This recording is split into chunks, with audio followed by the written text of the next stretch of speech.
wanted to give you something just a little sooner because I've been working on this one for a little bit. There's a much bigger video coming out, hopefully later this month. But for now, I hope you enjoy this video. Let me know what you think in the comment section below. Definitely some trigger warnings for those who may need it, you know, just because, hey, if social contagion is a legitimate thing, then King of the Hill made me gay. But did it really?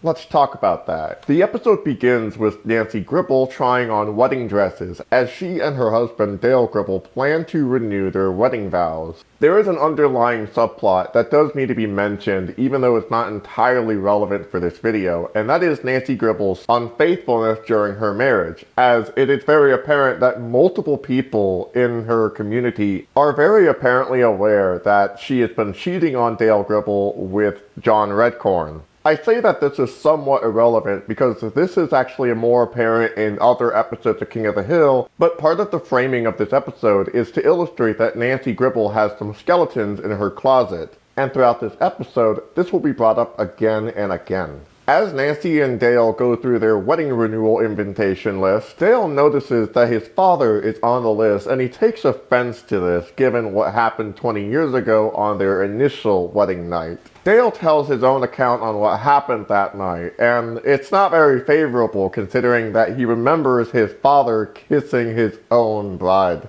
From this point of view, and with what we know so far going through this episode, we can actually sympathize with Dale, given that from his point of view, that's pretty traumatic stuff, even going as far as to call his own father a womanizer. And I mean, to be fair, if my dad pulled that shit, I would call him a womanizer and then some. But stick with me here, folks. I'm gonna cook for a little bit. We're not done. We're not gonna end the video there, as the episode is not over yet, of course. Despite being assaulted 20 years ago, Nancy Gribble is rather forgiving of Dale's father, and still wants to invite him to the wedding. Nancy? Hank, it's been 20 years. Maybe Bug has changed. I've changed. If he has, invite him so he can give Dale away again. If he hasn't, tell him I look great and to go to hell. Hank, Dale, and Boomhauer find themselves at a rodeo this time around, as it becomes very apparent that this is explicitly a gay rodeo. What I find rather telling about these three characters is that they feel right at home with this gay rodeo until they find out that it's a gay rodeo. I kind of like this song. You know, the YMCA has terrific facilities. Even Bill buys a rainbow tank top that doesn't entirely fit him, probably because it's made out of softer material. As the rodeo begins, this is where Hank, Bill, and Boomhauer begin to realize where they are. At a gay rodeo, of course. Bug Gribble takes on the meanest goat in Texas! And the fun is just beginning here at the Gay Rodeo! Did he just say the gay rodeo?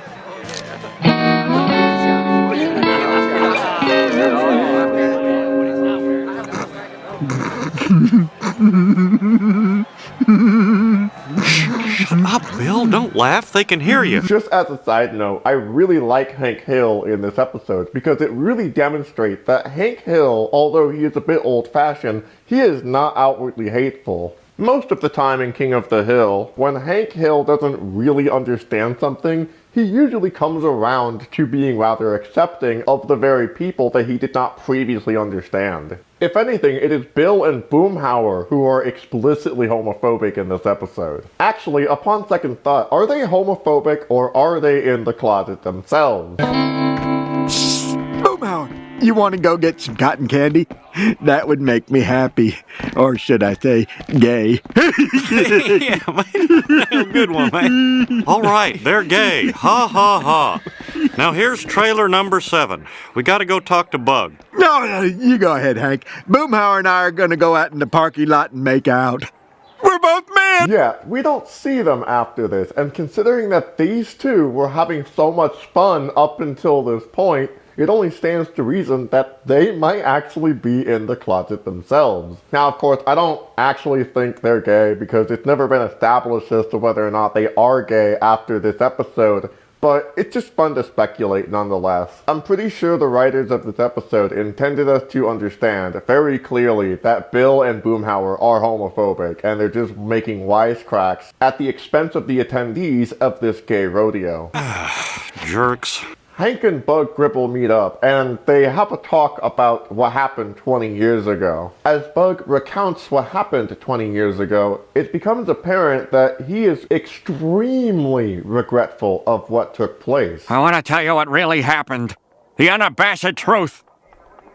It was 20 years ago. I was not yet being honest with myself, let alone others. And as I was explaining this to the most beautiful Filipino caterer, he leaned in close. Rock and roll, man! I saw Dale coming. I panicked and grabbed the nearest thing in a dress. Dad? There is definitely no excuse for this behavior, but there are a lot of moving parts to this episode now, and now we need to dissect each of them.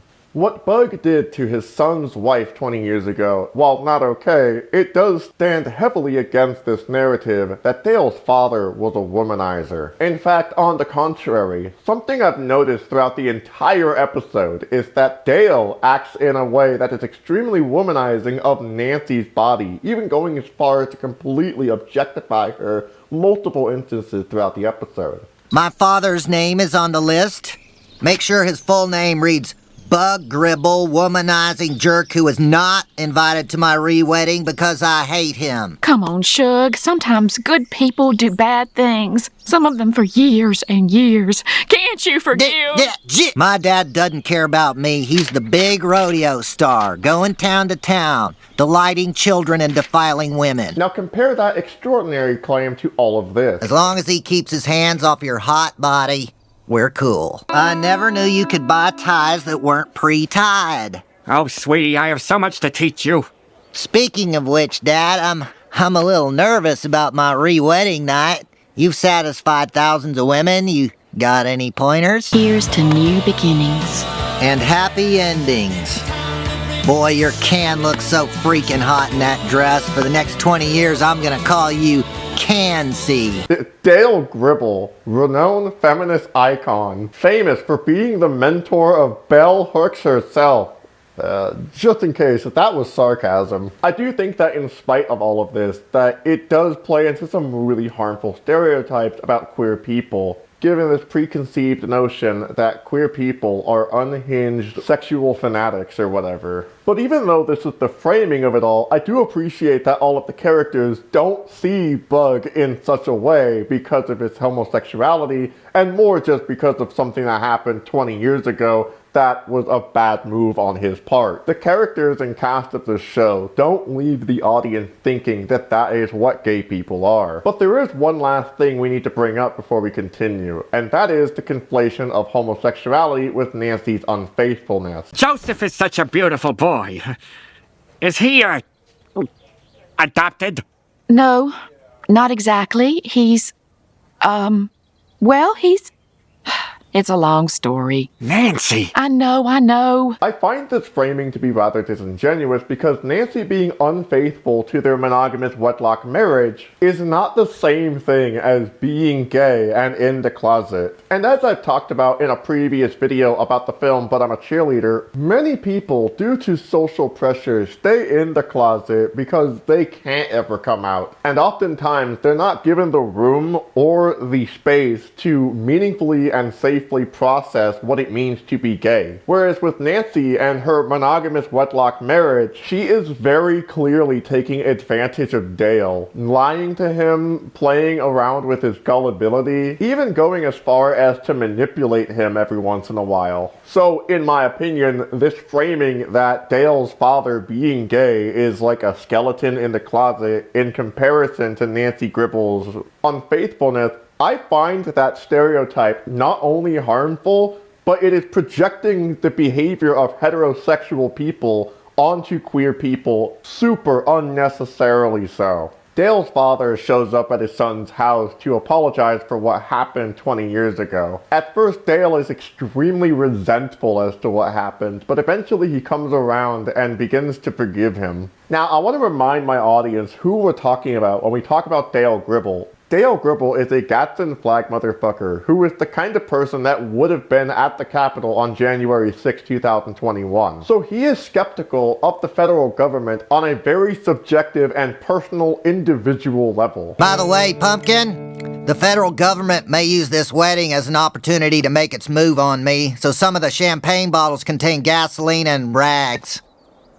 Or was it the wine bottles? Dale doesn't really care about social justice. And of course, social justice is not what this video is about. But more importantly here, we're looking at a character who is gullible so much so that he doesn't even realize that Nancy Gribble is cheating on him even when it's under his nose. So the whole running gag with Dale Gribble's character is that he is a sovereign citizen activist, extremely skeptical of the federal government, but he is also extremely gullible and easily manipulated by the very people around him. What this means here is that because he can't see that his own wife is cheating on him throughout the entire series, he also doesn't even know that his dad is gay. But the whole reason for what happened 20 years ago is because his dad was fearful of what his own son would think of him if he found out his father was gay. Look, Juan Pedro, why don't you come to the gun club with us tonight? Then tomorrow we can all go to Gary and Mike's and play Taboo.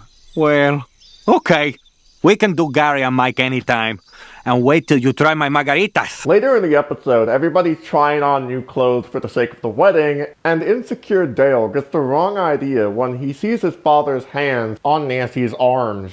As Dale gets extremely antagonistic of his father, the conversation gets out of control. Dale, there's something I need to get off my chest. If we're going to have a real relationship again, we should be 100% Oprah honest with each other. Are you in love with Nancy? I'm not the man you think I am. My rodeo is a gay rodeo. Why would a confirmed bachelor such as yourself work at a gay rodeo? Honey, even when I was married to your mother, I was leading a secret life. Don't you see? Juan Pedro is not just my special friend. He's my partner. Partner? Why do you need a partner to work the gay rodeo? Wait a minute. You're... Oh my God, I can't believe this! My own father! Dale, forget I said anything. We were having so much fun.